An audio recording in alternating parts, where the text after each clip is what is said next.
कहानी की शुरुआत में एक बोट को दिखाया जाता है जो नदी के सहारे धीरे धीरे आगे बढ़ रही होती है। इस बोट को एंडी नाम का एक आदमी चला रहा है। वो इस बोट में अपनी वाइफ और अपनी छोटी बच्ची के साथ सफर कर रहा है। तभी उसे नदी के किनारे एक फैमिली दिखती है। एंडी उन्हें हाथ हिलाता है, पर वहाँ पर जो आदमी होता है वो एंडी को गन दिखाता है क्योंकि वो नहीं चाहता कि एंडी उन तक पहुँचे। दरअसल ये दुनिया हमारी दुनिया की तरह नहीं है, बल्कि अब दुनिया पूरी तरह से बदल चुकी है, जहाँ एक ऐसा वायरस फैल चुका है जो इंसान को दिमाग पर असर करता है। इंसान 48 घंटों में पूरी तरह से जानवर यानी कि ज़ॉम्बी बन जाता है। एंडी अपनी फैमिली के साथ यहाँ से आगे बढ़ जाता है। एंडी की वाइफ को बहुत ज्यादा परेशानी है क्योंकि उनके खाने की सप्लाई खत्म हो रही है। एंडी अपनी वाइफ को यकीन दिलाता है कि सब कुछ ठीक हो जाएगा। तभी एंडी को पानी में एक टूटी हुई बोट दिखती है। वो उसके अंदर जाता है जहाँ पर उसे खाने पीने का सामान मिलता है। तभी उसे एहसास होता है कि वहाँ पर जो केबिन बनाया गया है उसके अंदर कुछ है, पर इससे पहले कि वो चीज बाहर आती है एंडी खाने पीने का सामान लेकर अपनी हाउस बोट तक पहुंच जाता है, जहाँ पर उसकी वाइफ सारा सामान देखकर बहुत खुश होती है। एंडी कहता है कि हमारे पास अब 2-3 महीनों का राशन है, पर एंडी की वाइफ चाहती है कि वो और भी जरूरत का सामान लेकर आ जाए, इसलिए वो एंडी को बिना बताए उस बोट के अंदर चली जाती है। और जब वो सामान लेकर बाहर आ रही होती है तभी कोई चीज उसे बोट के अंदर खींच लेती है। इसके बाद जब एंडी अपनी वाइफ को अपनी हाउस बोट में देखता है तो वो देखता है कि उसका पैर पूरी तरह से जख्मी है। ये देखकर वो घबरा जाता है। एंडी की वाइफ चाहती है कि वो बोट से उतरकर कहीं चली जाए क्योंकि वो भी अब इस वायरस से इन्फेक्टेड है, लेकिन एंडी ऐसा नहीं चाहता। वो कहता है कि इस पानी में बहुत सारे ऐसे जीव हैं जिसके बारे में हमें नहीं पता,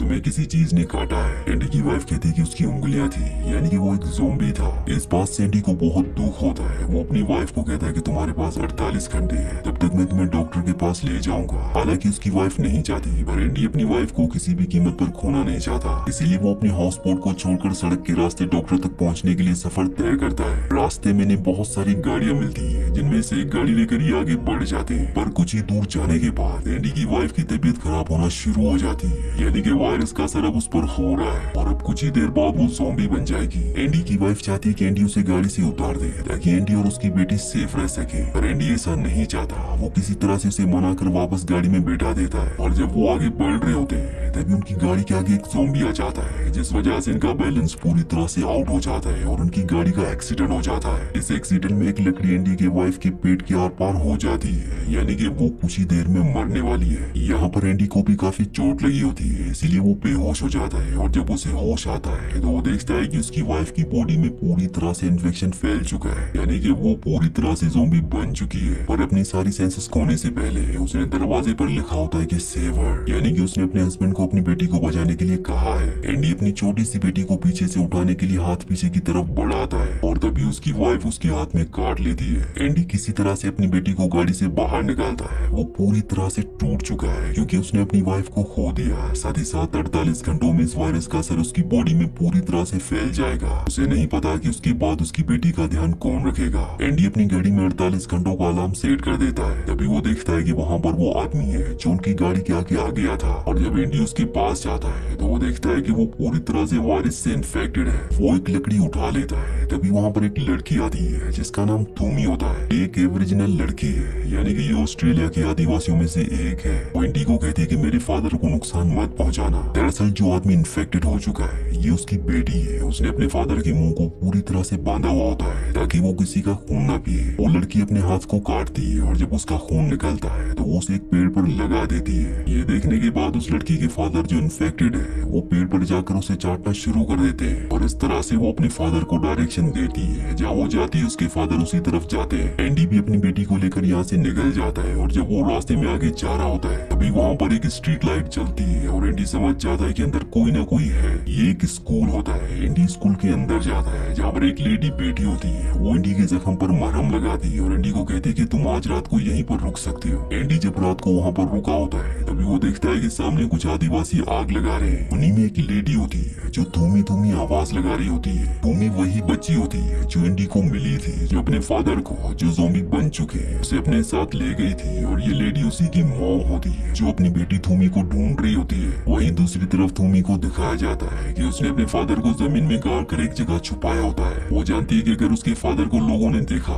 तो वो उसे मार देंगे, क्योंकि यहाँ के आदिवासी लोग सभी ज़ॉम्बीज़ को, सभी इन्फेक्टेड लोगों को मार रहे होते हैं। थूमी अपने फादर से बहुत प्यार करती है और वो अपने फादर को जिस हालत में वो है उसी हालत में हमेशा के लिए बचा कर रखना चाहती है। है। वहीं अब एंडी अगली सुबह यहाँ से निकलने लगता है। दरअसल वो यहाँ ज्यादा देर तक नहीं रुक सकता क्योंकि वो जल्दी इस वायरस से इन्फेक्टेड हो जाएगा और ना ही वो अपनी बेटी को यहाँ पर इस लेडी के पास छोड़ सकता है क्योंकि उसकी तबीयत खराब है, जिसकी वजह से जल्दी उसकी मौत हो जाएगी। एंडी को जाने से पहले वो एक फोटो दिखाती है जिसमें थूमी और उसके फादर की फोटो होती है। वो एंडी को कहती है कि थूमी अपने फादर से बहुत प्यार करती है और अगर तुम अपनी बेटी को दूसरा चांस देना चाहते हो तो तुम उसे ढूंढकर अपनी बेटी को सौंप सकते हो। एंडी वहाँ से निकल जाता है और जब वो आगे जाता है तो उसे वहाँ पर एक गाड़ी दिखती है, पर इससे पहले कि वो गाड़ी के अंदर बैठता उसके ऊपर कोई गोली चलाता है। वो देखता है कि सामने एक आदमी लेटा होता है। दरअसल गोली उसने उसके ऊपर नहीं चलाई होती, उसके पीछे एक ज़ॉम्बी आ रहा होता है, उसने उससे गोली मारी होती है। वो एंडी को कहता है कि गोली की आवाज सुनकर बहुत जल्द यहाँ पर सभी इन्फेक्टेड लोग आ जाएंगे, तुम्हें जल्दी से मुझे यहाँ से निकालना होगा। दरअसल वो एक बहुत बड़े सिलेंडर के नीचे फंसा होता है। एंडी उस सिलेंडर को गाड़ी से खींचकर हटा देता है और उसके बाद ये दोनों के दोनों यहाँ से निकल जाते हैं। वो आदमी उसे अपने घर ले जाता है जहाँ पर उसकी वाइफ भी होती है। ये घर पूरी तरह से ज़ॉम्बीज से इन्फेक्टेड लोगों से सेफ है। इसके बाद वो आदमी जिसका नाम विक है वो एंडी को अपने साथ एक जगह ले जाता है जहाँ पर एंडी देखता है कि बहुत सारे इन्फेक्टेड लोग एक केज के चारों तरफ होते हैं। विक कहता है कि हमें इन्हें मारना है और अब एंडी और विक उनका शिकार करना शुरू कर देते हैं। जब ये सबको मार देते हैं और पिंजरे के पास जाते हैं तो एंडी देखता है कि उस पिंजरे के अंदर थूमी को कैद किया होता है। एंडी विक से पूछता है कि ये सब क्या है। विक उसे कहता है कि बिना चारे हम मछली नहीं पकड़ सकते। दरअसल वो यहाँ पर इन्फेक्टेड लोगों को मारकर उनके पास जो भी वेल्यूबल चीजें होती है ये उन सबको ले रहा होता है ताकि जब पूरी तरह से दुनिया नॉर्मल हो जाए तो उसे किसी चीज की कमी ना हो। हालांकि एंडी को ये देखकर बहुत बुरा लगता है, पर विक उसे कहता है कि तुम्हें इस लड़की के बारे में ना सोचकर अपनी बेटी के बारे में सोचना चाहिए। यहाँ पर विक ने एक और बूढ़े आदिवासी को पिंजरे में कैद किया होता है। इसके बाद ये दोनों के दोनों घर वापस आ जाते हैं। रात को एंडी अपनी बेटी को पालने में छोड़कर घर से बाहर निकल जाता है क्योंकि वो अपनी जान देना चाहता है। तभी वहाँ पर विक की वाइफ आ जाती है। वो कहती है कि ऐसा मत करना, तुम्हें लगता है कि तुम्हारी बेटी यहाँ पर सेफ है, लेकिन ऐसा नहीं है। विक मेरा हस्बैंड नहीं है, बल्कि उसने मेरे हस्बैंड को मारा था।